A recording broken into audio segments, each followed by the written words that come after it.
संध्या।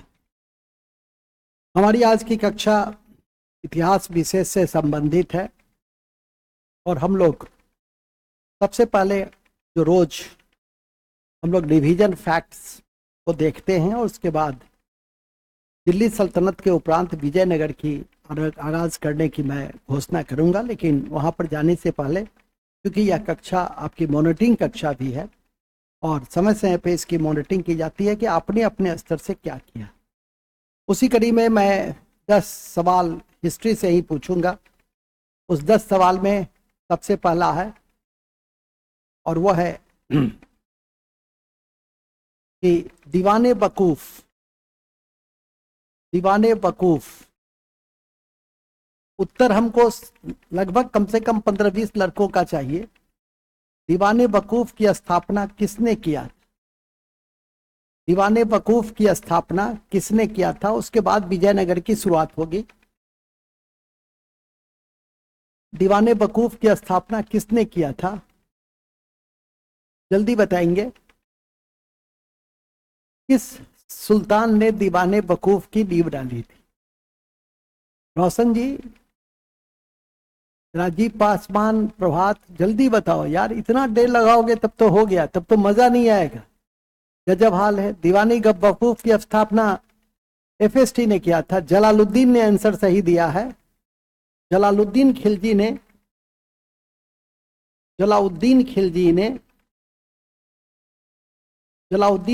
ने दीवाने वकूफ की नींव डाली थी। क्वेश्चन नंबर 2, सत्यपीर आंदोलन किस शासक ने चलाया था और उसे नृपति तिलक कृष्ण अवतार के रूप में भी इतिहास में याद रखा जाता है। ये काफी महत्वपूर्ण है। अपने प्रशासन में हिंदुओं को स्थान भी दिया था इसने और अपनी उदारता के कारण उसे नृपति तिलक और कृष्ण का अवतार कहा गया। वो कौन सा सुल्तान था जिसने, वो कौन सा ऐसा शासक था, सुल्तान नहीं, प्रांतीय राजवंश में था। और अभी उस दिन भी मैंने कल परसों बताया था, अलाउद्दीन हुसैन शाह। बहुत बढ़िया, प्रभात जी ही पढ़ रहे हैं ठीक से। और कोई आंसर चंदन जी वगैरह नहीं है क्या? चंदन, बजरंगी, अलाउद्दीन हुसैन शाह,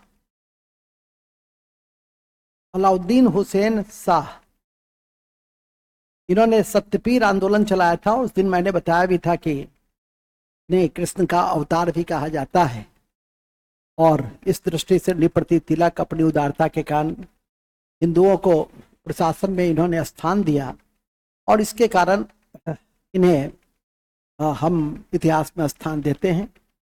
तुर्क का वो कौन सा सेनापति था जिसने बंगाल में स्वतंत्र शासन की स्थापना की थी लक्ष्मण सेन को पराजित करने के बाद? तुर्क का उस सेनापति का नाम बताना है।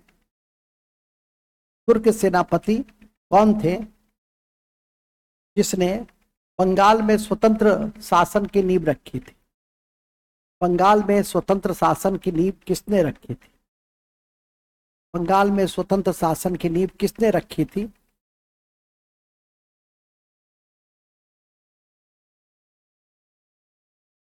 गजब हाल है। तुगरिल खान ने रखा था। अभी मैं बता रहा तुर्क बख्तियार खिलजी। नारायण जी का आंसर बिल्कुल ठीक है और उसका नाम था बख्तियार खिलजी, जिसने लक्ष्मण सेन को पराजित करने के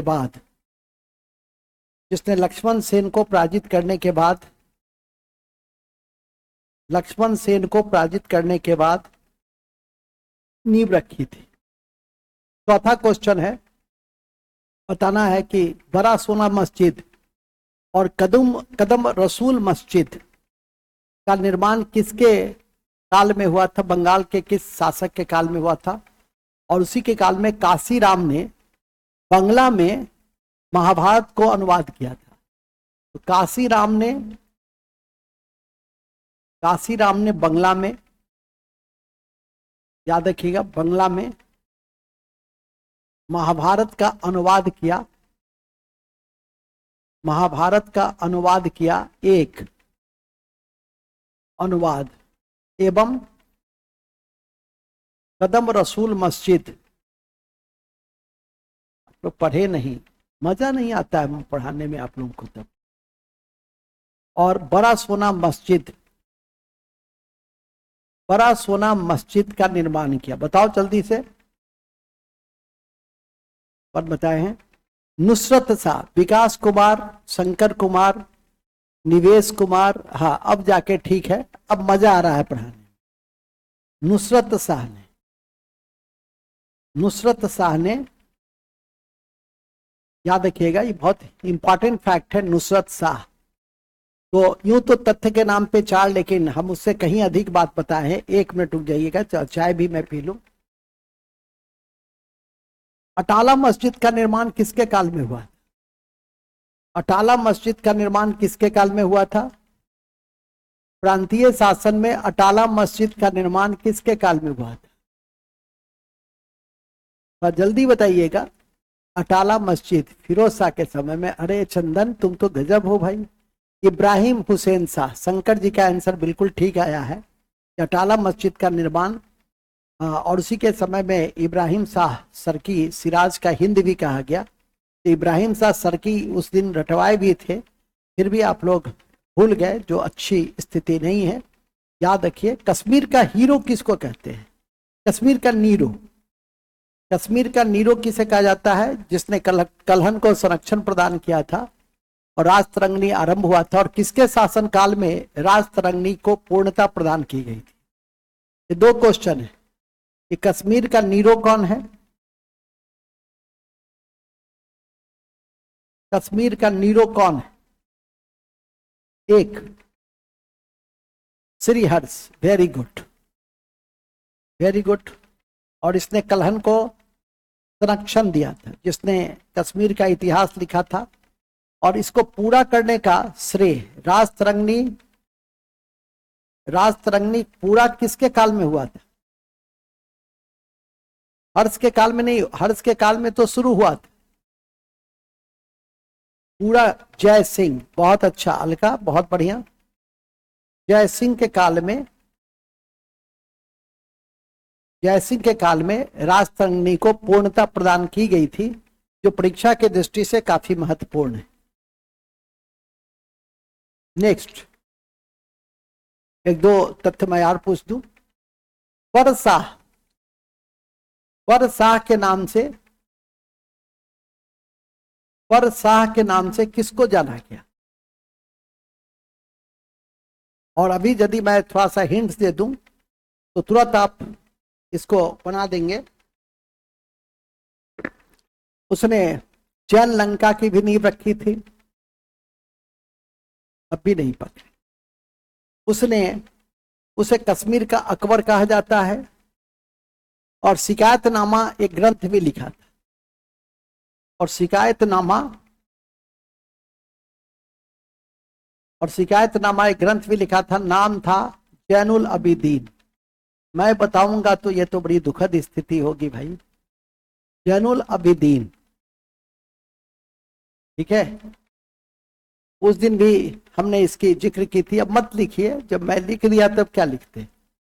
मेरे लिखने के पहले लिखिएगा तो मुझे अच्छा लगेगा, लेकिन ऐसा नहीं किया। गुजरात को स्वतंत्र शासन की नींव किस शासक ने रखा? गुजरात में स्वतंत्र सत्ता की नींव मध्यकाल में, सल्तनत के समय में गुजरात को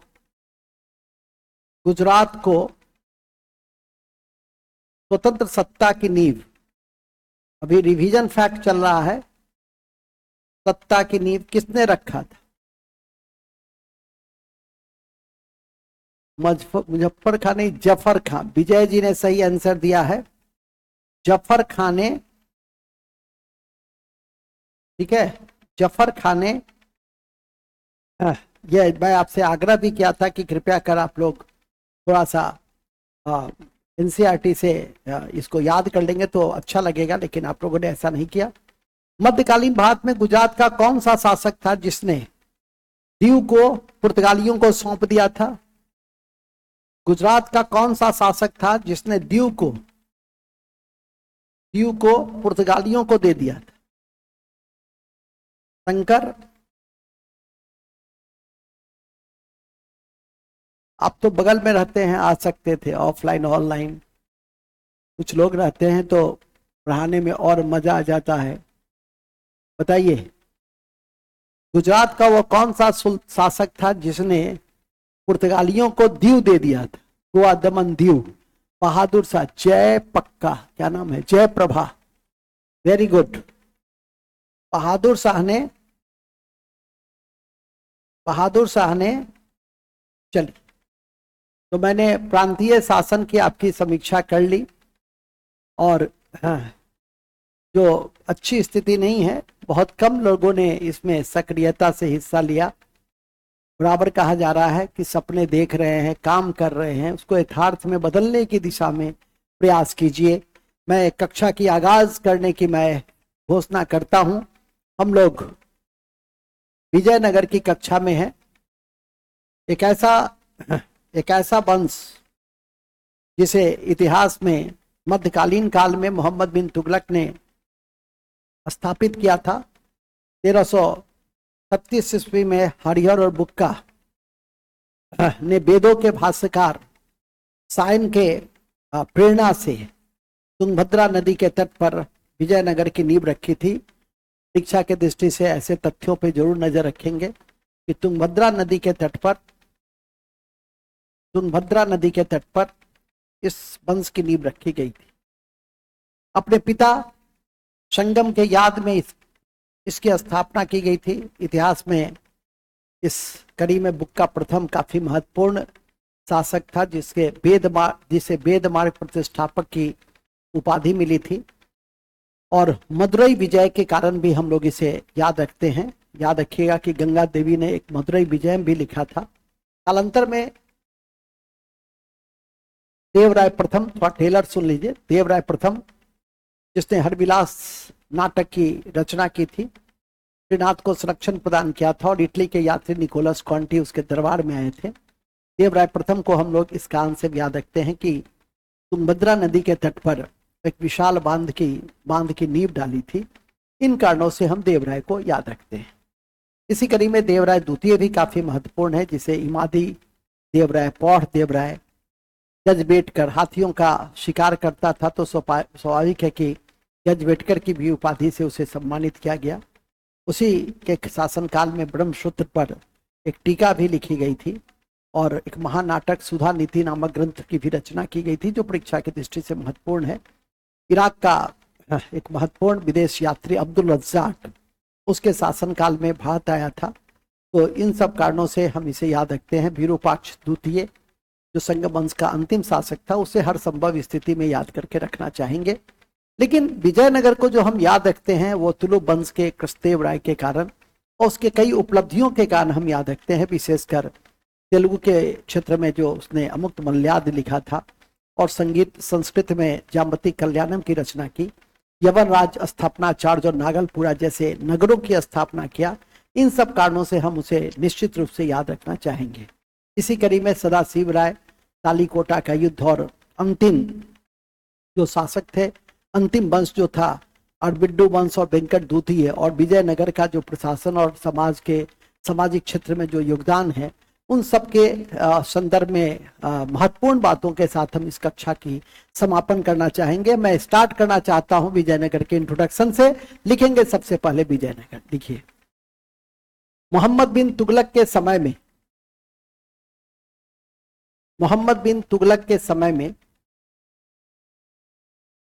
1336 ईस्वी में, आवाज ठीक है, देख लो बाहर जाकर। मोहम्मद बिन तुगलक के समय में 1336 ईस्वी में वेदों के भाष्यकार सायन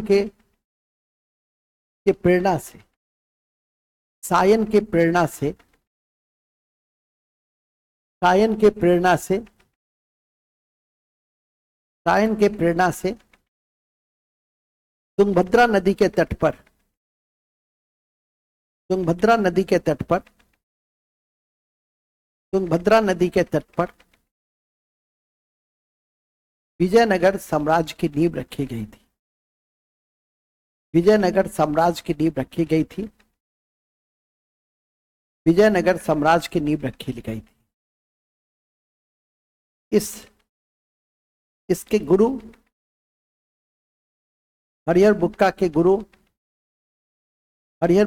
गुरु विद्यारण्य भी थे, जिनके प्रभाव में आकर वह पुनः हिंदू धर्म में प्रवेश पाया था।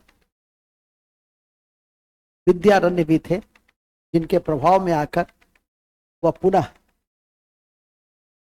हिंदू धर्म में प्रवेश पाया था। नेक्स्ट में आइएगा। वे पहले लिखेंगे, हरिहर बुक्का पहले काकतीय वारंगल के काकतीय शासक प्रताप रुद्रदेव के सामंत थे। वारंगल के काकतीय शासक प्रताप रुद्रदेव के यहाँ सामंत थे और बाद में काम्पिली राज्य के सेनापति के तौर पे शामिल हुए।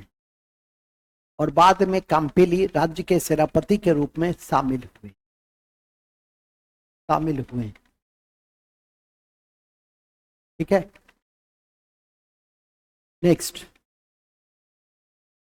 विजयनगर 300 वर्षों के शासनकाल में 4 राजवंशों की नींव रखी। विजयनगर में 300 वर्षों के शासनकाल में 4 राजवंशों की नींव रखी गई। 4 राजवंशों की नींव रखी गई। थोड़ा सा कैमरा खोल ले, 2-4 लोग, तो बताने में अच्छा लगेगा कि आप लोग एक्टिव मोड में हैं। ठीक है, 4-5 लोग कैमरा खोल ले कम से कम। यदि आप लोग सामान्य मानवीय स्थिति में होंगे तो, और यदि सामान्य मानव स्थिति में नहीं है, अपने फ्री स्टाइल में है, तो फिर कैमरा को बंद रखें तो वही ठीक रहेगा। ठीक है, क्या देखिए, ऑप्शन बंद है कैमरा का, तो कैमरा का ऑप्शन बंद कर दिए। कैमरा खोलता, अरे इसमें सब अच्छा छात्र है, मैसेज और कैमरा खोल दो। ठीक है, इसमें सब गंभीर छात्र है।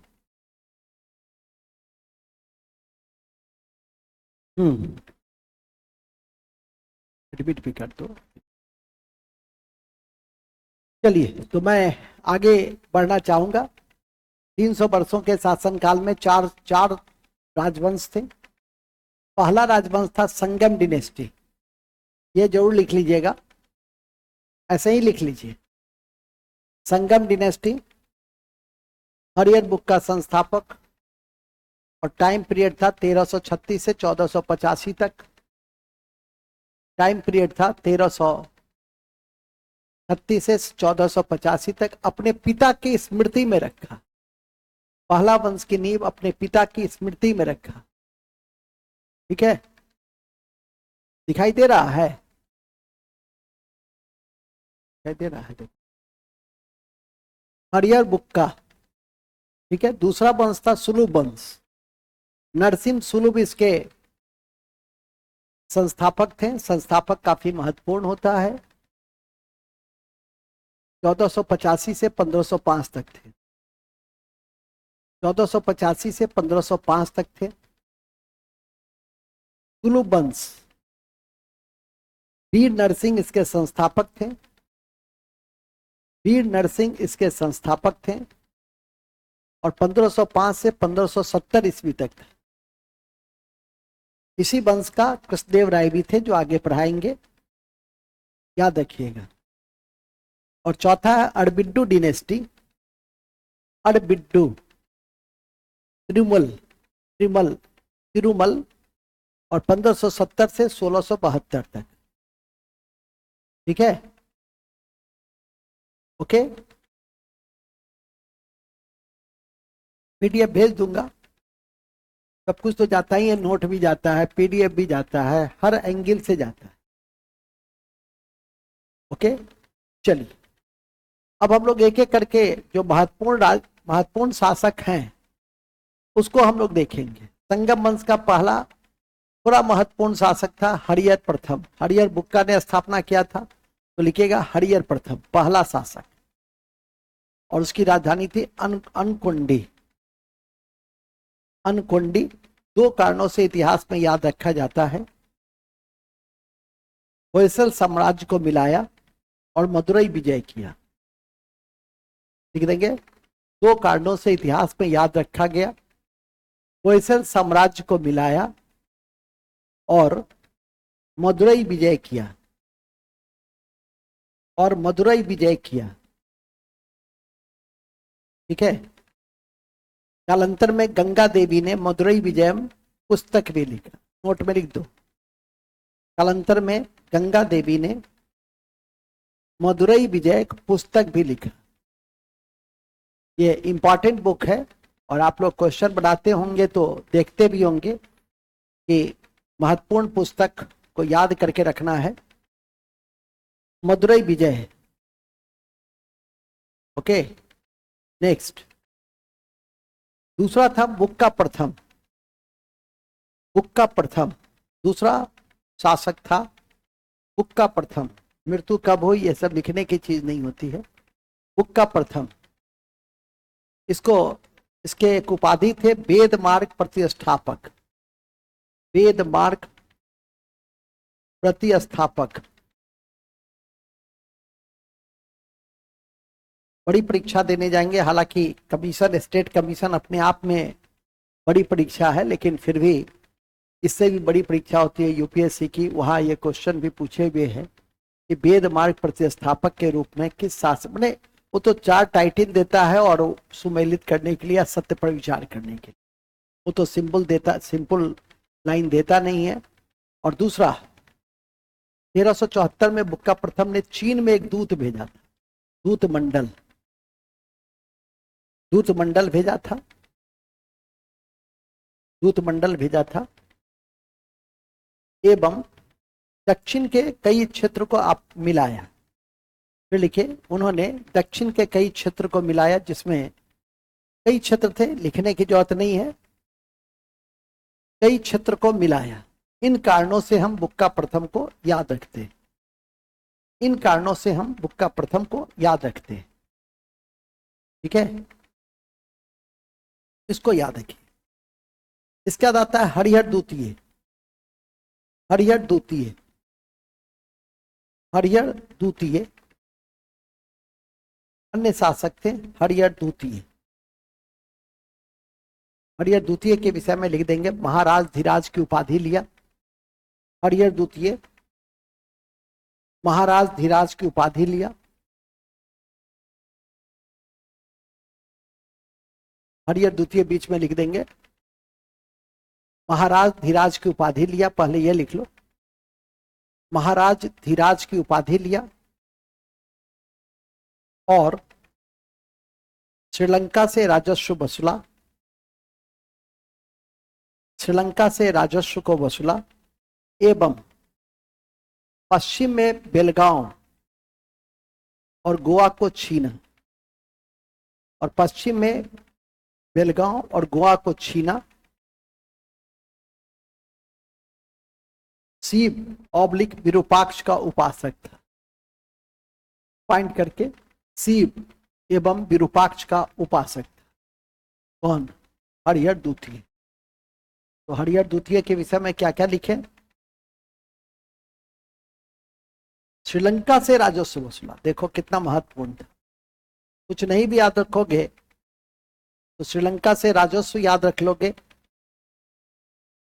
और बेलगांव और गोवा जीता बहमनी से। बेलगांव और गोवा जीता बहमनी से। इससे जीता बहमनी से।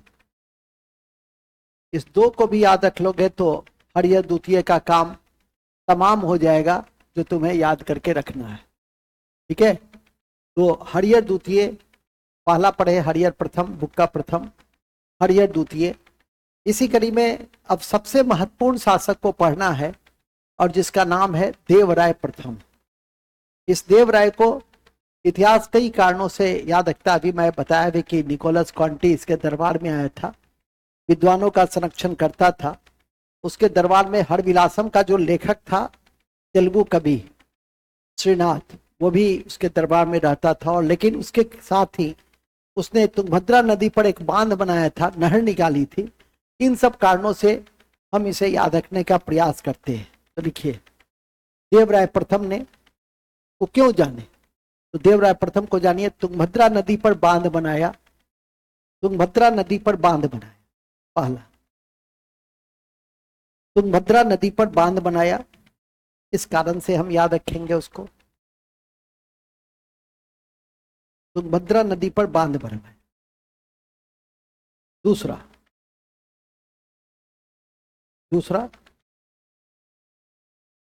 और क्यों याद रखेंगे, और याद रखेंगे कि इटली यात्री निकोलस कॉन्टियस के दरबार में आया था, दरबार में आया था। तीसरा, तेलुगु कवि श्रीनाथ ने, तेलुगु कवि श्रीनाथ ने, तेलुगु कवि श्रीनाथ ने हरविलासम लिखा उसके दरबार में। तेलुगु कवि श्रीनाथ ने हरविलासम लिखा उसके दरबार में, ठीक है। उसके दरबार में कौन सी किताब लिखी, श्री विलासम लिखा, हरविलासम लिखा। लाइट जला दो, लाइट सब जला दीजिए। हरविलासम लिखा, ठीक है। चलिए, इसी कड़ी में हम लोग नेक्स्ट शासक को भी देख ले तो अच्छा रहेगा। बंद कर। हरविलासम के बाद देवराय द्वितीय के विषय में भी थोड़ा सा जानकारी आपकी होनी चाहिए। सबसे महान शासक था संगम वंश का देवराय द्वितीय। देवराय द्वितीय, देवराय द्वितीय, इसका दूसरा नाम इमादी देवराय और देवराय गजबेटकर भी कहा गया। इसका दूसरा नाम इमादी देवराय, इमादी देवराय, प्रौढ़ देवराय, प्रौढ़ देवराय, प्रौढ़ देवराय एवं गजबेटकर भी कहा गया, गजबेटकर भी कहा गया, गजबेटकर भी कहा गया। और इसके शासनकाल में फारसी राजदूत अब्दुल रज्जाक भारत आया था या विजयनगर आया था, विजयनगर आया था। फारसी राजदूत विजयनगर आया था। ये परीक्षा की दृष्टि से काफी महत्वपूर्ण है, ध्यान रखें। ओके, हमारे पढ़ाने के बाद एक बार एनसीईआरटी को जरूर पढ़ लीजिएगा कि क्वेश्चन के स्तर किसी भी रूप में रहेंगे। तथ्य के लिए मत पढ़िए, एनसीईआरटी हमेशा अप्रोच के लिए पढ़िए, लैंग्वेज फॉर्मेशन के लिए पढ़िए, भविष्य के लिए पढ़िए, ठीक है। तथ्य के लिए तो आपके पास जितना है वो उसी को याद रख लीजिए, तो ही अपने आप में काफी है। देवराय द्वितीय के विषय में इन दो बातों को जोड़ याद रखें। इसके अलावा उसने दो संस्कृत ग्रंथ, महानाटक एक सुधा नीति और ब्रह्मसूत्र पर टीका लिखा था। लिखेंगे उसने संस्कृत के दो ग्रंथ, उसने संस्कृत के दो ग्रंथ सुधा निधि, महानाटक सुधा निधि और ब्रह्मसूत्र पर टीका लिखा, और ब्रह्मसूत्र पर टीका लिखा, ब्रह्मसूत्र पर टीका लिखा। इस कारण से भी हम विजयनगर को याद रखने का प्रयास करते हैं या देवराय द्वितीय को याद रखने का प्रयास करते हैं। तो क्या क्या बातें हुई, एक बार फिर से बोलिए मेरे प्यारे प्यारे बच्चों एवं बच्चियों। पहला, सबसे प्रतापी शासक। दूसरा, इमादी देवराय, प्रौढ़ देवराय, गजबेटकर, हाथियों का शिकार करता था। गज का मतलब ही हाथी होता है। फारसी यात्री अब्दुल रज्जाक इसके शासनकाल में आया। और स्वयं भी संस्कृत के 2 प्रसिद्ध नाटक लिखे, सुधा नीति और ब्रह्मसूत्र। ब्रह्मसूत्र, ठीक है। तो इन कारणों से हम देवराय द्वितीय को याद रखने का प्रयास करते हैं, ठीक है कि नहीं। और कौन बताएंगे कि मुसलमानों को सेना में भर्ती किसने किया था? तीरंदाज के रूप में मुसलमानों को सेना में भर्ती कौन किया था? वेरी गुड, नोट में लिख दीजिए, मुसलमानों को सेना में भर्ती, नोट में लिख दीजिए, मुसलमानों को तीरंदाज के रूप में सेना में भर्ती देवराय द्वितीय ने किया। देवराय द्वितीय ने किया। देवराय द्वितीय ने किया। नेक्स्ट में लिख देंगे, संगम वंश के अंतिम शासक, संगम वंश के अंतिम शासक विरूपाक्ष द्वितीय थे। विरूपाक्ष, विरूपाक्ष द्वितीय थे। संगम वंश के अंतिम शासक, अंतिम शासक विरूपाक्ष द्वितीय थे। याद रखिएगा, यह अंतिम शासक था। ये कैसा शासक था? अंतिम शासक। हालांकि ये सब नहीं पूछेगा, जहां कृष्णदेव राय हो और जहां निकोलस कॉन्टी हो, अब्दुल रज्जाक हो, देवराय हो, देवराय प्रथम हो, सुधा निधि हो, मदुरई विजयम हो, साइन है, ठीक है, विद्यारण्य है, तुंगभद्रा नदी है, बांध है, उसके जगह ये कभी नहीं पूछेगा। लेकिन फिर भी आप पढ़ रहे हैं तो एक कंप्लीटनेस होनी चाहिए, इंटीग्रेशन होनी चाहिए, इसलिए मैंने बताया। लेकिन पूछने के लिए जो बातें अभी मैंने कही है, मैं तो कहता भी हूं कि आप सिर्फ उस शब्द को याद रखिए। जब कक्षा खत्म हो जाए तो खाना खाते समय या कहीं पर 5 मिनट बैठ जाइए और मेमोराइज कीजिए कि कौन कौन सी चीजों को मैंने कैसे कैसे पढ़ा है। अब तो मैं वीडियो भी भेज देता हूँ रात 11-12 बजे तक। होने से पहले मैं निश्चित रूप से यदि लोड हो जाता है तो भेज देता हूँ, ठीक है। और जिसकी आपसे अपेक्षा की जाती है कि कम से कम एक बार और आप सुन लें, तो मुझे लगता है कि तेजी से भी वीडियो बढ़ा के शायद सुना जाता है तो दिक्कत नहीं होगी। तेजी से बढ़ा के सुना जाता है ना जी, तो उसको भी आप देख लीजिएगा। सुनते सुनते बहुत सारी बातें आपके स्मरण में, सुधा निधि भूल जाते हैं। याद रखिए, ब्रह्मसूत्र, देवराय द्वितीय, ठीक है, 4 बार सुनिएगा, क्यों नहीं याद होगा। लिखने की भी जरूरत नहीं है, ठीक है। नेक्स्ट हम लोग संगम वंश के बाद सुलु वंश पे जाते हैं, लेकिन इसका कोई बहुत महत्व नहीं है। लिखेंगे संगम वंश के बाद सुलु वंश की नींव पड़ी, सुलु वंश की नींव पड़ी, लेकिन इतिहास में इसका कोई विशेष महत्व नहीं है। तीसरे वंश तुलु वंश,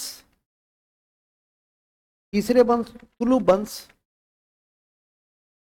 की नींव पड़ी, जिसके सबसे महत्वपूर्ण शासक, जिसके सबसे महत्वपूर्ण शासक कृष्णदेव राय थे। जिसके सबसे महत्वपूर्ण शासक, जिसके सबसे महत्वपूर्ण शासक कृष्णदेव राय थे। जिसके सबसे महत्वपूर्ण शासक कृष्णदेव राय थे। जिसके सबसे महत्वपूर्ण शासक कृष्णदेव राय थे। याद रखिएगा, यह आपकी परीक्षा के दृष्टि से काफी महत्वपूर्ण है और इस पर आपको दृष्टि रखनी है, नजर रखनी है, ठीक है। कृष्णदेव राय थे। अब लिखिए, कृष्णदेव राय 1509 से 1529 तक, 1509 से 1529 तक, ये सब लिखने की कोई जरूरत नहीं है। 1529 से 1509 से 1529 तक, ठीक है, 1529 तक। अब लिखेंगे, इन्होंने यवन राज स्थापनाचार्य, यवन राज अभी पूछे भी थे हम, यवन राज स्थापनाचार्य आंध्र भोज, यवन राज स्थापनाचार्य और आंध्र भोज की उपाधि ली थी। किसकी उपाधि ली थी? यवन राज स्थापनाचार्य, एवं आंध्र भोज की उपाधि ली थी, एवं आंध्र भोज की उपाधि ली थी।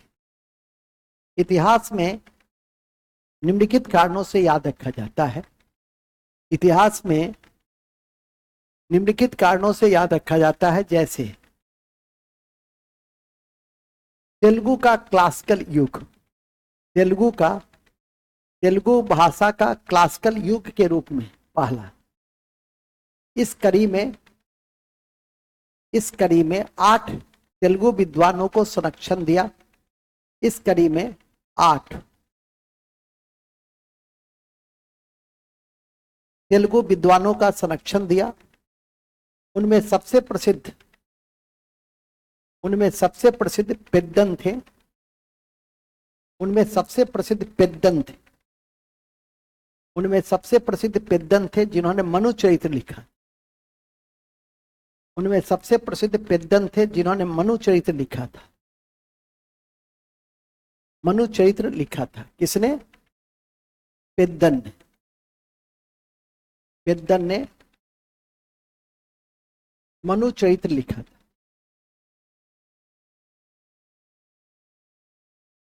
पेद्दन ने मनु चरित्र लिखा था, ध्यान रखिएगा। इसके अलावा यह भी याद रखिएगा कि कृष्णदेव राय स्वयं भी तेलुगु के बड़े रचनाकारों में से थे, और बड़े रचनाकारों में उन्होंने अमुक्त मल्याद नामक ग्रंथ लिखा। लिखेंगे कृष्णदेव राय स्वयं भी तेलुगु के बड़े रचनाकार थे। इस कड़ी में उन्होंने अमुक्त मल्याद लिखा। इस कड़ी में उन्होंने अमुक्त मल्याद लिखा। इस कड़ी में उन्होंने अमुक्त मल्याद लिखा।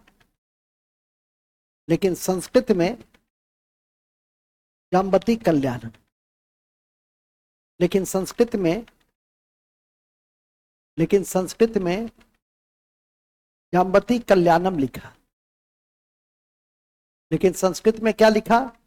जाम्बती कल्याणम। याद रखिएगा, संस्कृत में क्या लिखा? जाम्बती कल्याणम। संस्कृत में क्या लिखा? जाम्बती कल्याणम। नोट में लिख देंगे, उनके समय में तेनालीराम ने पांडुरंग महात्म नामक पुस्तक लिखा था। ठीक है, उनके समय में तेनालीराम ने पांडुरंग महात्म लिखा था। ठीक है, पांडुरंग महात्म। देख ही रहे हैं कि इतिहास की यह धारा संस्कृति से जुड़ी हुई है। मंदिर, साहित्य, कला के जो विविध पक्ष हैं, तो स्वाभाविक तौर पे इसको याद रखिएगा। और आपको लोग को जानकारी में है कि विश्व स्तर पे भी एक संगठन काम करता है, सांस्कृतिक और ऐतिहासिक धरोहर एवं साइंटिफिक डेवलपमेंट से जुड़ा हुआ एक संगठन है, जो बहुत ही महत्वपूर्ण संगठन है, और जिसका नाम है यूनेस्को। 1945। और अभी इसके द्वारा जो विश्व धरोहर सूची, वर्ल्ड हेरिटेज जो लिस्ट जारी की गई 43वां 43rd, उसको याद रखेंगे। और इसका जो 46वां सत्र है, उसको किसी भी स्थिति में नहीं भूलेंगे, जो नई दिल्ली में संपन्न हुआ है। विशेष जानकारी आपको देंगे। आज आपके विविधा में एनवायरमेंट को देख रहे थे, और वन्य जीव अधिनियम और वन्य जीव अभ्यारण्य से जुड़े हुए कुछ महत्वपूर्ण बातें बताएंगे। हालांकि सारी बातें आप तक पहुंच चुकी है, और आपको नोट्स भी दिए गए हैं। इसके बाद सभी बिंदु, लेकिन उसकी एक परिचर्चा मैं कर दूंगा, जिससे कि और भी आपको मजबूती मिल सके। क्योंकि वन्य जीव एक महत्वपूर्ण क्षेत्र है कमीशन के दृष्टि से। कोई भी कमीशन में आप जाइएगा तो वन्य जीव से जुड़े हुए क्वेश्चन जरूर पूछे जाते हैं। और वन्य जीव अधिनियम 1972 तो काफी महत्वपूर्ण है। ये एक ऐसा अधिनियम था जो 2019 में जम्मू कश्मीर में लागू किया गया, और 1986 में पर्यावरण संरक्षण अधिनियम इंटीग्रेटेड अधिनियम था। उसे भी 2019 में जब 370 की समाप्ति हुई, एक देश एक कानून का जो कॉन्सेप्ट आया, उसी कड़ी में इस तरह के जितने भी अधिनियम थे उसको जम्मू कश्मीर में हम बहाल कर सके। वन्य जीव अधिनियम के कड़ी में हम लोग नेशनल सेंचुरी पढ़ते हैं, वन्य जीव अभ्यारण्य पढ़ते हैं, बायोस्फीयर रिजर्व पढ़ते हैं और सामुदायिक रिजर्व पढ़ते हैं, जैसे कि कटिहार में गोगा बील है। तो हम लोग नेशनल सेंचुरी को देखते हैं। वन्य जीव अभ्यारण्य में 573 वन्य जीव अभ्यारण्य हमारे यहाँ हैं, जो तकरीबन पूरे देश का 4.25% एरिया को कवरेज किए हुए। सबकी जानकारी, छोटी छोटी जानकारी है। और फिर बायोस्फीयर रिजर्व तो आपकी परीक्षा की दृष्टि से काफी महत्वपूर्ण है। जो 18 बायोस्फीयर रिजर्व है उसमें यूनेस्को ने 12 बायोस्फीयर रिजर्व को यूनेस्को के नेटवर्क में रखा गया है। और ऐसा इसलिए किया जाता है कि उन क्षेत्रों को हम कुछ फंडिंग कर सके, और जो वर्ल्ड स्टैंडर्डाइजेशन है उस मानक के तहत हम उसे डेवलप कर सके। और आपकी जानकारी में है कि इंडिया का फर्स्ट बायोस्फीयर रिजर्व आपकी नीलगिरी है। और नीलगिरी में नीलगिरी पुरुंजी नामक एक पौधा फूल मिलता है जिसका कलर ब्लू होता है, और जब वो मैच्योरिटी में जाता है तो वो पर्पल हो जाता है। और इसी कारण से उसका नाम नीलगिरी रखा गया। टोडा जनजाति के लिए जाना जाता है जो मातृसत्तात्मक है।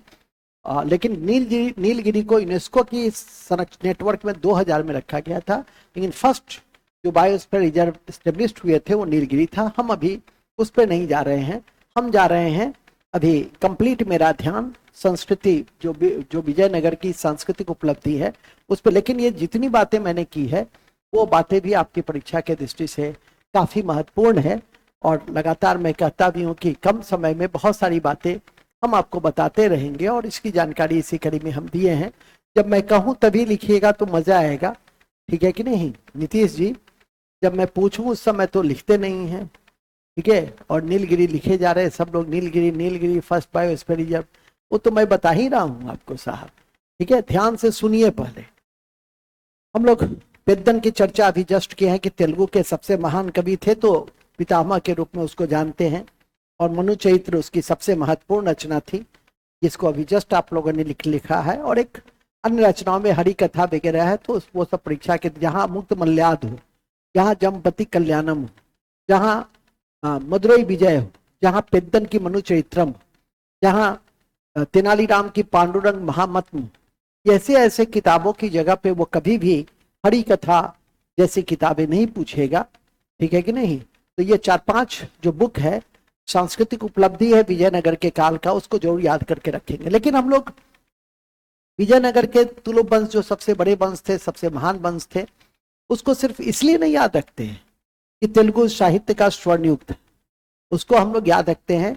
नागलपुरम एक नगर भी बसाया था, वो भी आपकी परीक्षा के दृष्टि से बहुत महत्वपूर्ण है, और एनसीईआरटी में वर्णित भी है, ठीक है कि नहीं? बराबर कहा भी जाता है कि एनसीईआरटी को किसी भी स्थिति में नहीं भूलिए, तो ध्यान रखिए। तो लिखिएगा, उन्होंने, केडी राय ने नागलपुरा नगर की नींव रखी थी, नागलपुरा नगर की नींव रखी, और हजारा एवं विठल स्वामी मंदिर का स्थापना किया, और हजारा एवं विठल स्वामी मंदिर की नींव रखी। हजारा एवं विठल स्वामी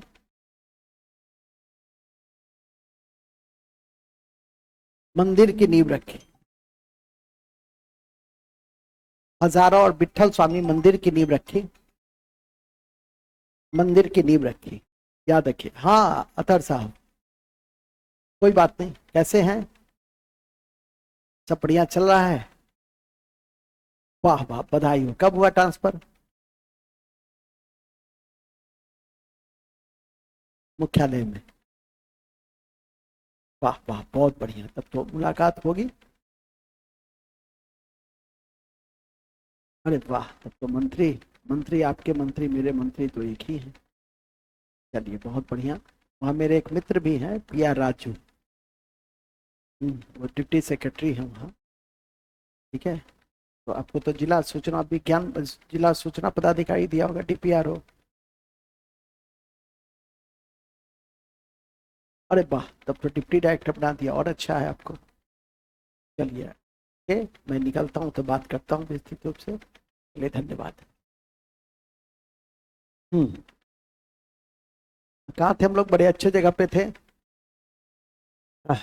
ये क्या लिख रहे हैं? 68 बीपीएससी।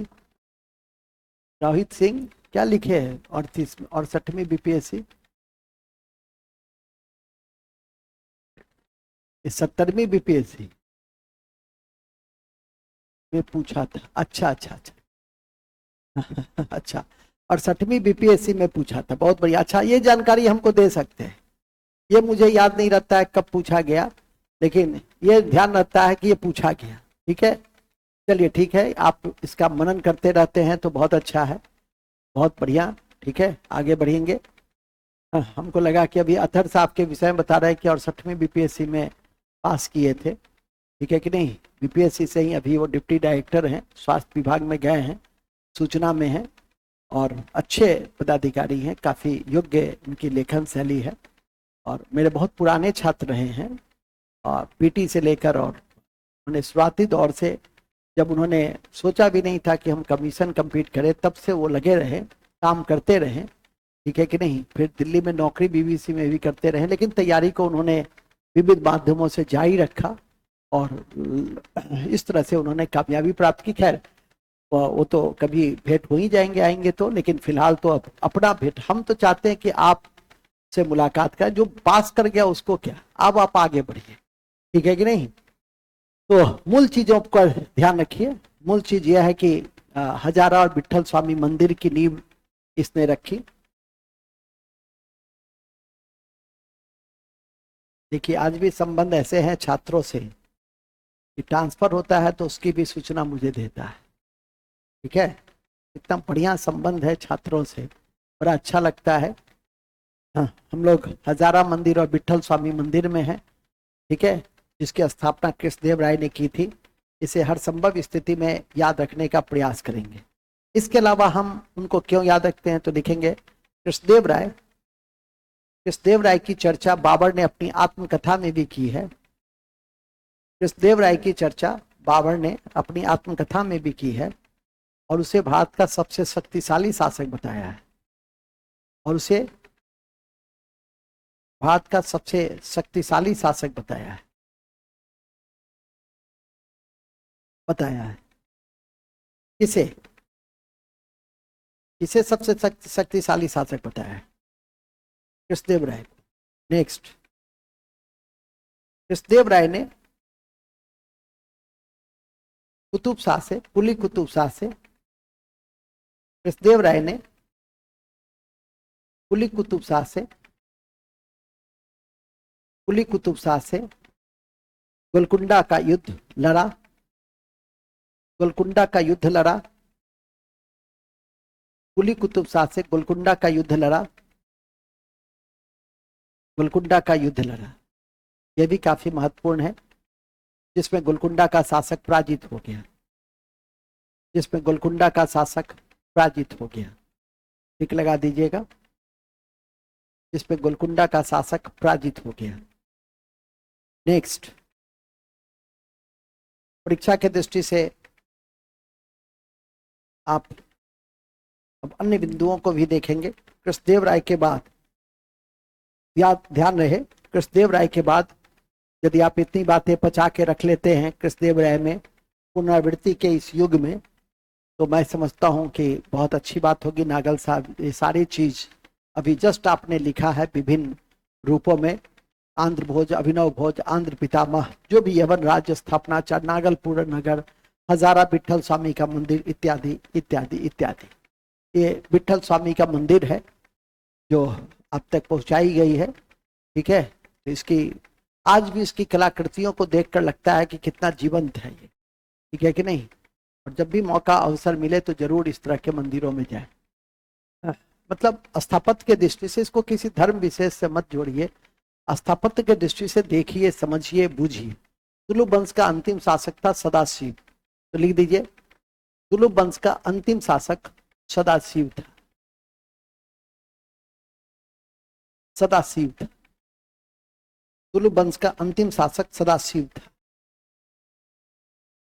सदाशिव था। सदाशिव राय के काल में, नेक्स्ट लिख देंगे, सदाशिव राय के काल में वास्तविक शासन राम राय के पास थी। वास्तविक शासन राम राय के पास थे, सर संगीत गूंजता है। हाँ, 56 संगीत गूंजता है। अच्छा अच्छा, मुझे लगा मेरा माइक गूंज रहा है। गरिमा जी लिखती हैं कि सर आप हैं ही इतने अच्छे, इस विट्ठल स्वामी के मंदिर से मेरे अच्छे होने का क्या संबंध है, मैं समझा नहीं गरिमा जी। विट्ठल स्वामी हजारा मंदिर से मेरे अच्छे होने का क्या संबंध है?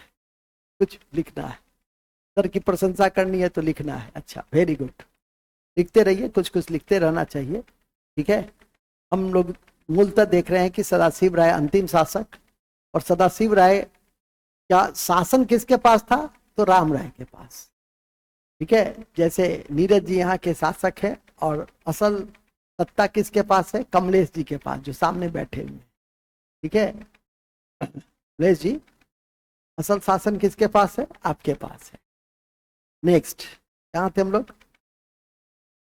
इसका लिखेगा, इसी के काल में भारतीय इतिहास का सबसे विध्वंसकारी युद्ध हुआ। अच्छा, प्रभात जी लिखते हैं कि बहुत देर कर दिया सर आप तक पहुंचने में। अरे यार, कभी भी देर नहीं होता जीवन में, ये कभी महसूस नहीं करो कि बहुत देर हो गया। ठीक है, जब जागो तभी सवेरा। ओके, चलिए पहले वो सब बात हम लोग कर लेंगे, पहले मूल बातें लिखे। इसी के शासनकाल में तालीकोटा का युद्ध हुआ। तालीकोटा का युद्ध हुआ, जिसे बन्नी हट्टी राक्षस टांगड़ी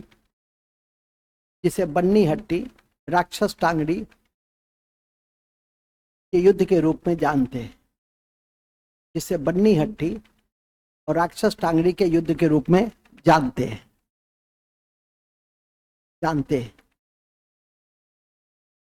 कौन बताएंगे इसमें से?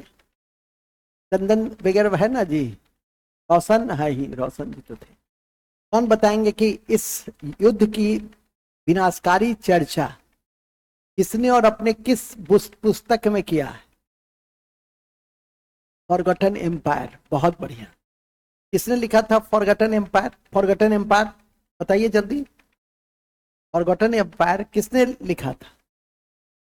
स्वेवेल ने, सीजर फ्रेडरिक और स्वेल ने। वेरी गुड, तो लिखेंगे, नोट लाल कलम से लिख दीजिए।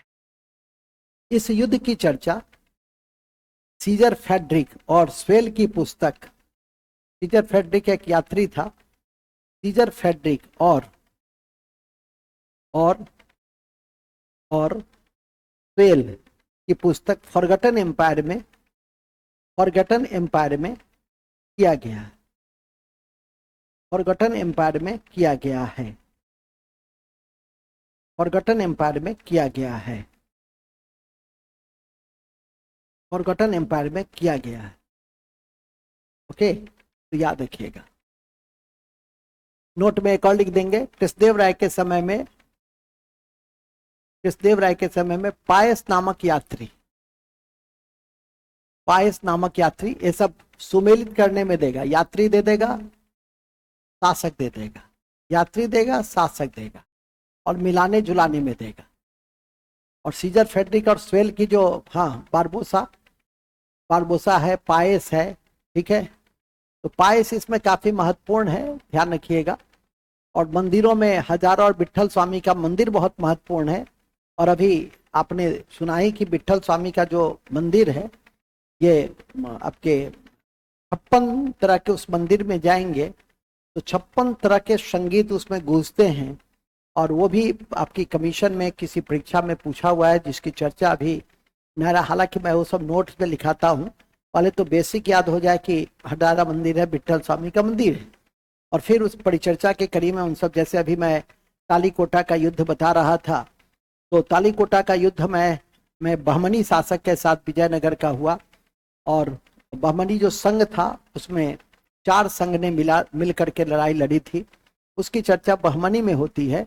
यहाँ पर यदि आप यह याद करके रख ले कि तालीकोटा का युद्ध हुआ, यहाँ पर यह याद करके रख ले कि स्वेल का फॉरगॉटन एम्पायर और सीजर फ्रेडरिक ने इस युद्ध की विनाशकारी चर्चा की है, तो मैं समझता हूँ कि अपने आप में बहुत महत्वपूर्ण होगी। आगे चलेंगे। चौथा वंश अरबिड्डू वंश है, जिसकी स्थापना तिरुमल ने किया और तिरुमल ने पेनुकुंडा में किया था। इसको भी ध्यान रख लेंगे, तिरुमल ने पेनुकुंडा में किया था। तिरुमल ने पेनुकुंडा में किया था। कालांतर में इस वंश के वेंकट द्वितीय ने चंद्रगिरी को अपना मुख्यालय बनाया।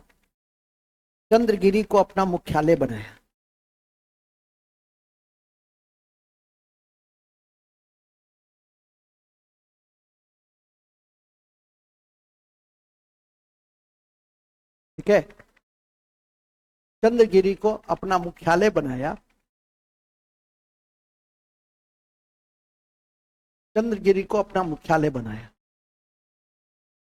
इसी के शासनकाल में 1612 ईस्वी में इसी के शासनकाल में 1612 ईस्वी में राजा अड्यार ने उसकी अनुमति लेकर मैसूर राज्य की नींव डाली। मैसूर राज्य की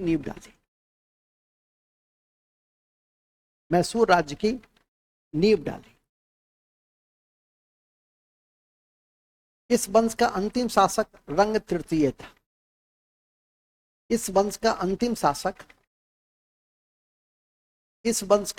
शासक रंग तृतीय था। इस वंश का अंतिम शासक रंग तृतीय था। कौन थे? रंग तृतीय थे, याद रखिएगा। बस, तो इन्हीं शब्दों के साथ हमारी विजयनगर आज समाप्त होती है। लास्ट में बूस्टर फैक्ट लिख देंगे, बूस्टर फैक्ट लिखेंगे या संभावित तथ्य 10 लिख लीजिए फटाफट। बारबोसा ने सती प्रथा का जिक्र किया। एक पॉइंट नंबर 2 है, विजयनगर के काल में राजस्व का सबसे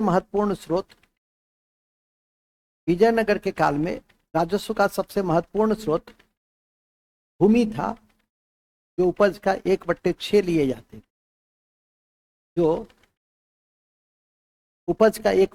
लिए जाते थे।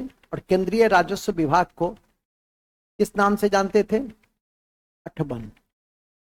पहले ये लिख लो, 1/6 लिए जाते थे। इसे शिष्ट कहा गया। और केंद्रीय राजस्व विभाग को अठबन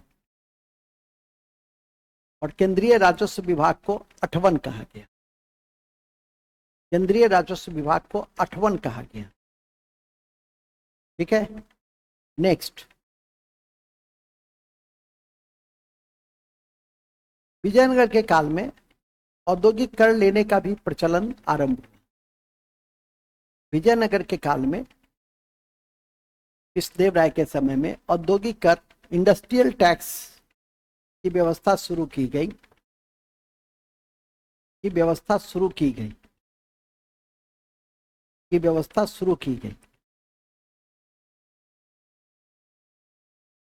पॉइंट नंबर 3, वेंकट द्वितीय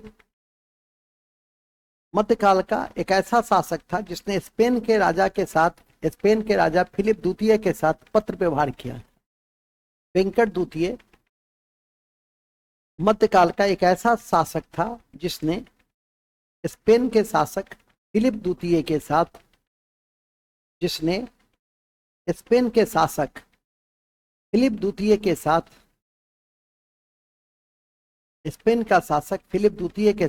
पत्र व्यवहार किया। ये बहुत महत्वपूर्ण है, टिक लगा दीजिए। नेक्स्ट, विजयनगर के काल में केंद्रीय सचिवालय में कर्णिकम लेखा अधिकारी, कर्णिकम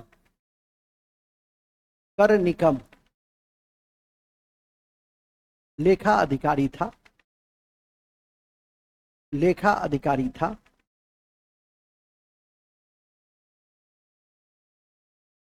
कर्णिकम लेखा अधिकारी था, कौमा, एवं रायसम, एवं रायसम सचिव थे, एवं रायसम सचिव थे, रायसम सचिव थे। ठीक है, आप लोग की जानकारी में दे दे कि विजयनगर की एक स्थल है जो विजयनगर की राजधानी के रूप में जानी जाती है, उसका प्रतिनिधित्व करता है, और उस स्थल का नाम उसको विश्व विरासत सूची में भी रखा गया, उसका नाम है हम्पी। तो याद रखिएगा, लिखिएगा, ध्यान रखिए, ध्यान रखिए कि हम्पी विजयनगर के राजनीति के केंद्र के रूप में प्रतिनिधित्व करता है, प्रतिनिधित्व करता है। और यहीं पर विरूपाक्ष का मंदिर है, और यहीं पर विरूपाक्ष का मंदिर है, विरूपाक्ष का मंदिर है। एवं एवं हम्पी को विश्व विरासत सूची में शामिल किया गया है, एवं हम्पी को विश्व विरासत सूची में शामिल किया गया है, किया गया है। ठीक है, नेक्स्ट,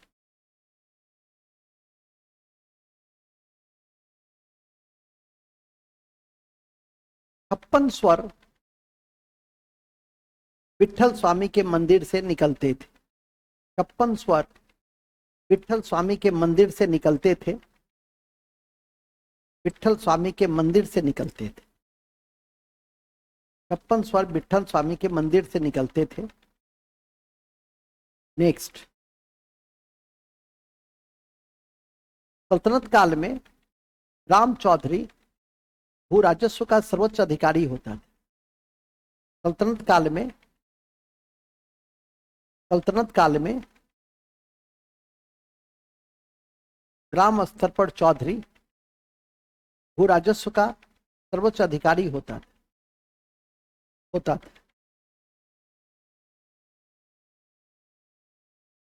अलाउद्दीन मसूद शाह के सिक्के पर, अलाउद्दीन मसूद शाह के सिक्के पर सबसे पहले बंगाल के अंतिम खलीफा, बंगाल के अंतिम खलीफा का नाम अंकित हुआ। उस खलीफा का नाम था मुस्तसीम। उस खलीफा का नाम था अल मुस्तसीम, लंबा नाम था, तो लंबा नाम याद करके क्या कीजिएगा, मुस्तसीम। खलीफाओं का नाम थोड़ा लंबा लंबा होता था, जो पैगंबर के उत्तराधिकारी के रूप में जाने गए, याद रखेंगे। ये बगदाद का अंतिम खलीफा भी था। और किसके सिक्के पे देखे गए, तो अलाउद्दीन मसूद शाह के सिक्के पे देखा गया, जिसे हर संभव स्थिति में आपको याद करके रखनी चाहिए। नेक्स्ट, इल्तुतमिश के सिक्के पर, इल्तुतमिश के सिक्के पे मुस्तनसीर खलीफा का नाम अंकित है। मुस्तनसीर, मुस्तनसीर, मुस्तन, मुस्तनसीर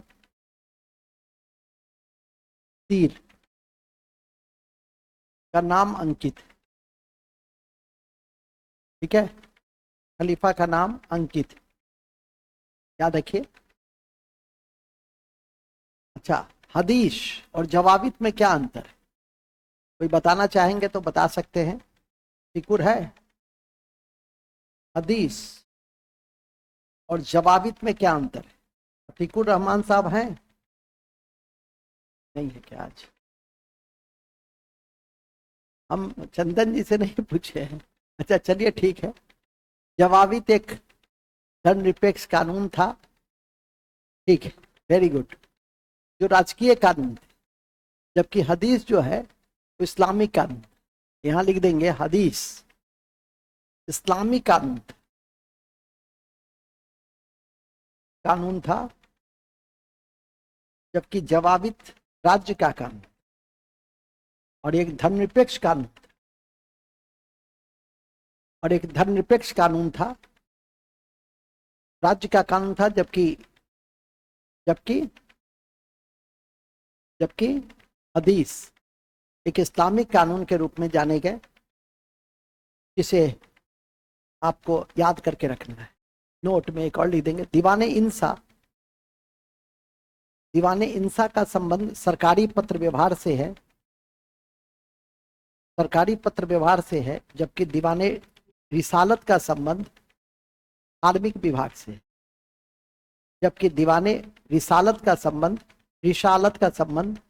धार्मिक विभाग से, धार्मिक विभाग से है। ठीक है। वर्णी के अनुसार, इतिहासकार वर्णी के अनुसार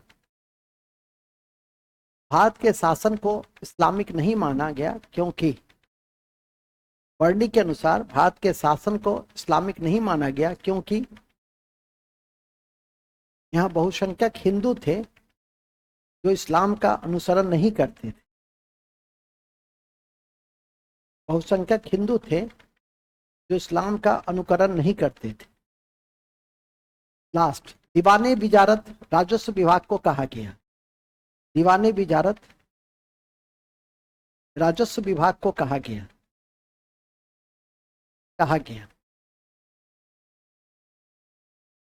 ठीक है। एक वर्ड और था, चर्चित था, फफाजिल। कौन बताएंगे? फफाजिल, फफाजिल बताइए।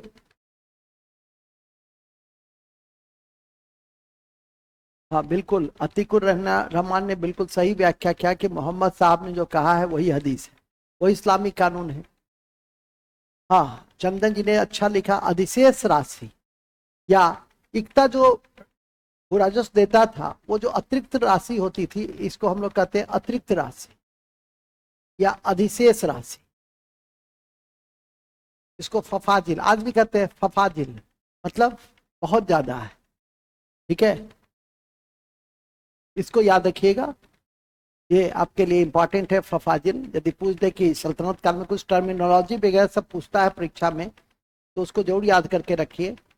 जैसे मैंने अभी कहा सोर्स, मैंने कहा सोर्स को भी याद होगा कि सिंचाई कर को सोर्स कहते थे। खुम्स, जो लूट के माल थे उसको हम लोग खुम्स कहते थे। अभी मैंने कहा राजस्व के जो सर्वोच्च अधिकारी होते थे उसको हम लोग चौधरी कहते थे। ये सब ऐसे थे जो काफी महत्वपूर्ण थे। और यह भी याद रखिएगा कि मुक्ति और बलि जो एकता से संबंधित है, उसके कार्यों पर नजर रखने के लिए ख्वाजा की नियुक्ति की गई थी। वो भी एक लाइन लिख दीजिए। एकता से संबंधित मुक्ति और बलि के कार्यों को, मुक्ति और बलि के कार्यों को, मुक्ति और बलि के कार्यों को देख रेख करने वाला, मुक्ति और बलि के कार्यों को देख रेख करने वाला, मुक्ति और बलि के कार्यों को देख रेख करने वाला, देख रेख करने वाला, देख रेख करने वाला अधिकारी ख्वाजा थे। अधिकारी ख्वाजा थे। कौन थे? ख्वाजा थे। ठीक है, क्लास लिखिए। विशुद्ध इस्लाम शैली में, विशुद्ध इस्लाम शैली में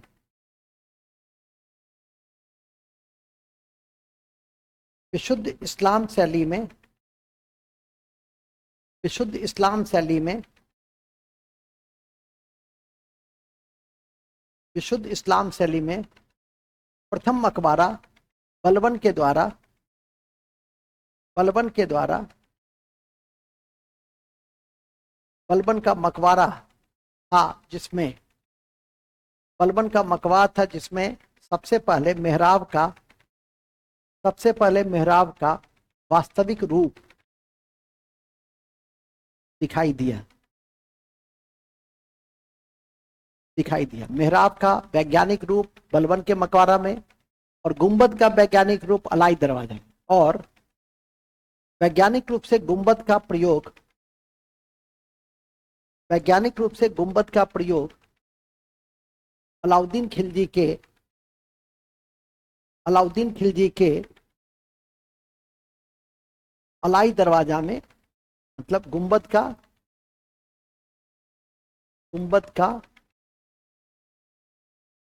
वैज्ञानिक प्रयोग पहली बार कहाँ किया गया?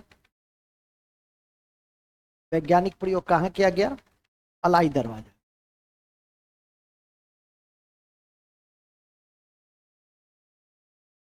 और मेहराब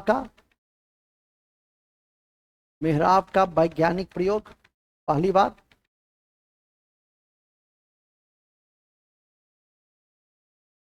बलबन के मकबरा, जो दिल्ली के निकट है।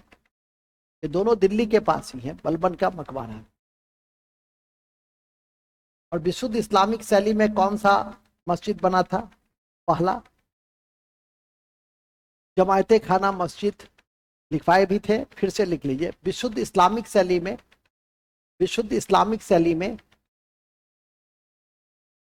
विशुद्ध इस्लामिक शैली में बनाया गया पहला मस्जिद, विशुद्ध इस्लामिक शैली में बनाया गया पहला मस्जिद या स्थापत्य जमायते खाना मस्जिद है। जमायते खाना मस्जिद है जो जो एके ने, अलाउद्दीन खिलजी ने निजामुद्दीन औलिया के दरगाह में, निजामुद्दीन औलिया के दरगाह में बनाया, निजामुद्दीन औलिया के दरगाह में बनाया। इसी कड़ी में एके ने 1000 सितून, 1000 सितून और 1000 सितून और हौजे अलाई का भी निर्माण किया था, हौजे अलाई का भी निर्माण किया था। ठीक है, यहाँ पे अलाई दरवाजा में एक और तथ्य लिख देंगे, घोड़े के नाल के आकार का, घोड़े के नाल के आकार का मेहराब, नाल के आकार का मेहराब भी अलाई दरवाजे में ही बनाए गए। घोड़े के नाल के आकार का भी मेहराब अलाई दरवाजा में ही बनाया गया, अलाई दरवाजा में ही बनाया गया था। याद रखिएगा। लेकिन याद रखिएगा, कभी आपसे पूछे कि कुतुब मीनार के निर्माण में किसका योगदान नहीं है, ऐसा नहीं कि आप अलाउद्दीन खिलजी पे टिक लगा दीजिएगा। ऐबक का योगदान है, इल्तुत का योगदान है, फिरोज शाह तुगलक चौथा मंजिल बनाया था उसका योगदान है, सिकंदर लोदी जो पुनर्निर्माण किया था उसका योगदान है। इसी 4 शासक का योगदान है, क्योंकि अलाई दरवाजा कुतुब मीनार के बगल का दरवाजा है। कुतुब मीनार के निर्माण में या कुतुब मीनार से उसका कोई लेना देना नहीं है, इस बात को याद रखने का प्रयास करिएगा। अभी भी मैंने कहा कि चौथा मंजिल का निर्माण, ठीक है, इसके अलावा भी अन्य मंजिल के निर्माण में उसकी फिरोज शाह तुगलक की बड़ी महत्वपूर्ण भूमिका है। और इसे आप लंबे काल तक याद करके रख सकते हैं कि कौन कौन से सुल्तान ने या कौन कौन से शासक ने कुतुब मीनार के निर्माण में हिस्सा लिया था, तो उसको जरूर याद रखिएगा। तो ऐसे तथ्यों पर आपको विशेष दृष्टि रखे जाने की जरूरत है, ठीक है कि नहीं।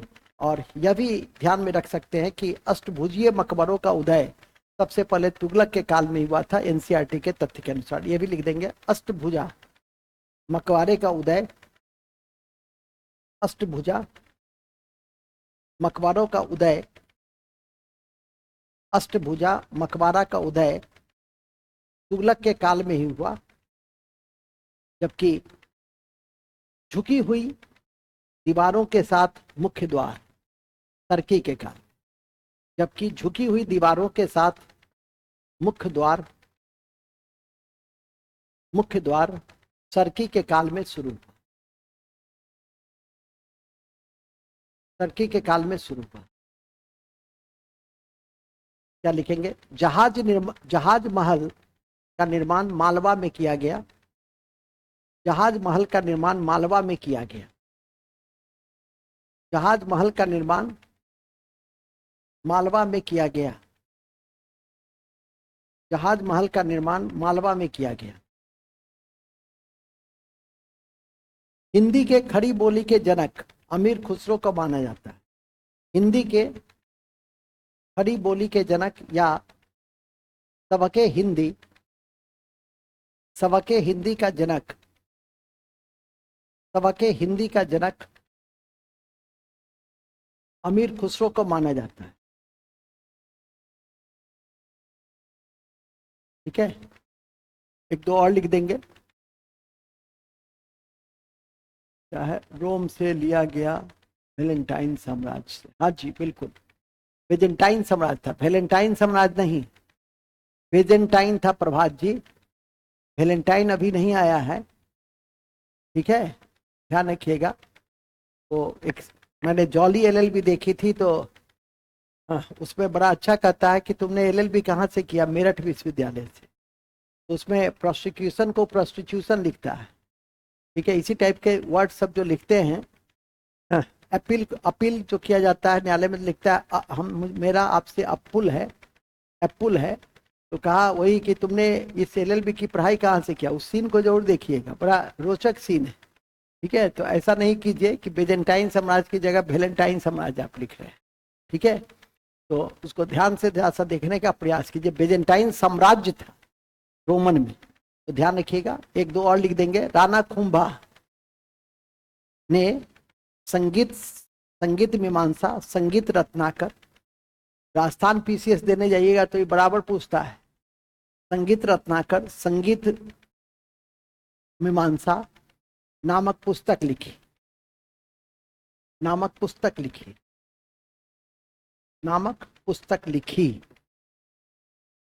ठीक है,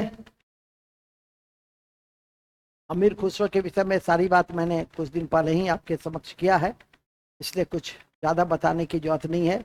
हिंदू मुस्लिम गाने वाद्यों में सबसे श्रेष्ठ मिश्रण आपके सितार हैं। इन सब की व्याख्या मैंने एक एक करके आपके समक्ष परीक्षा की दृष्टि से किया है। एक लिख देंगे। हुकूके हिंदी बिलग्रामी ने लिखा, अब्दुल बिलग्रामी ने लिखा। हुकूके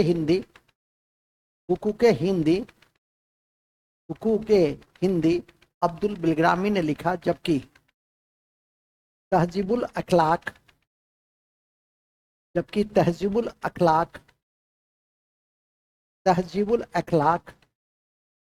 मिस काविया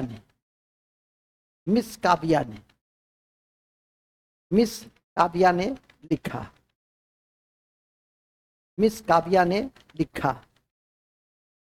ठीक है, एक और लिख देंगे। ईमान जिल्फ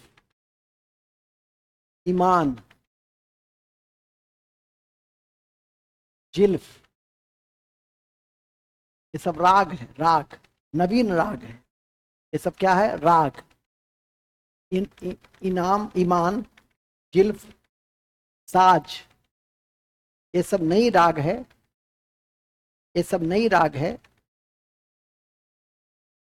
है जिसे अमीर खुसरो ने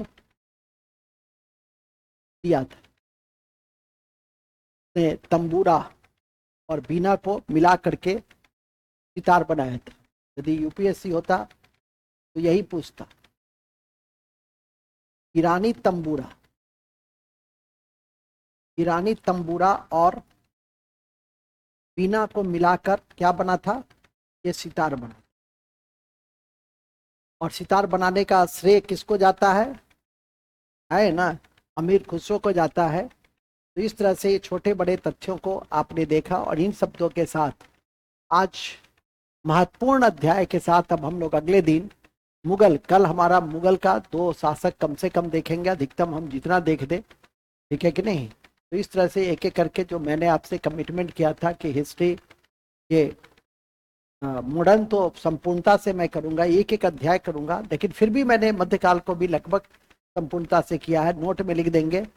बहमनी सुल्तान और भक्ति सूफी की समय मिलेगा तब मैं करूंगा। आप अपने स्तर से आज से लेकर कल तक 24 घंटे के अंदर रिवाइज कर लेंगे। बहमनी वंश एवं भक्ति और सूफी अगले 24 घंटे में अपने स्तर से रिवाइज कर लेंगे। इसमें कोई दिक्कत? क्योंकि ये सब बहुत महत्वपूर्ण नहीं है, लेकिन फिर भी मैंने आपको कहा है। इसमें कोई दिक्कत है? कोई जी लिखता है, लगता है कि सब सोया हुआ है। नहीं ना, इसमें कोई दिक्कत है जी? हाँ, नो सर, वेरी गुड। तो इस तरह से हमारा, हम लोग देखिए कि शुरू से लेकर आज तक, मतलब 10 दिन में हम लोग पूरा मेडाइवल तक पहुंच गए हैं। और कल हमारा, या इस युग में हमारा मेडाइवल समाप्त हो जाएगा, ठीक है कि नहीं। और हम लोग नए महीने में मॉडर्न हिस्ट्री में हाथ लगा लेंगे और 10 तारीख तक मॉडर्न हिस्ट्री को भी हम लोग कंप्लीट देख लेंगे। इस तरह से पूरा इतिहास एक बार आपने रिवाइज कर लिया है। बिहार विशेष के साथ मैं कर रहा हूं, तो 35 क्वेश्चन अब आपके मोटे तौर पे मुट्ठी में है। इसको बार बार रिवाइज करते रहिएगा और समय समय पे मैं रिवीजन फैक्ट जो पूछता हूं आपसे, तो उसको, उसके आधार पे ही मुझे पता चल जाता है कि अभी आपकी प्रगति क्या है। तो मैं आपकी प्रगति से बहुत संतुष्ट नहीं हूं, थोड़ा सा ध्यान रखने का प्रयास करेंगे। इन्हीं शब्दों के साथ जय हिंद, जय भारत। क्योंकि अब हमारी अगली कक्षा यूट्यूब पर आपकी 50, आज मैं प्राथमिकता में आपको 50 क्वेश्चन बायोलॉजी करूंगा, और इसके बाद उसी कक्षा में मैं कोशिश करूंगा कि वन्य जीव को भी मैं आपको बता दूं समय के अनुसार। 10 बजे आप लोग तब तक थोड़ा विश्राम कर ले। 10 बजे मैं आपके समक्ष आता हूं। तब तक के लिए गुड नाइट, टेक केयर, बहुत बहुत धन्यवाद। यूट्यूब लाइव का लिंक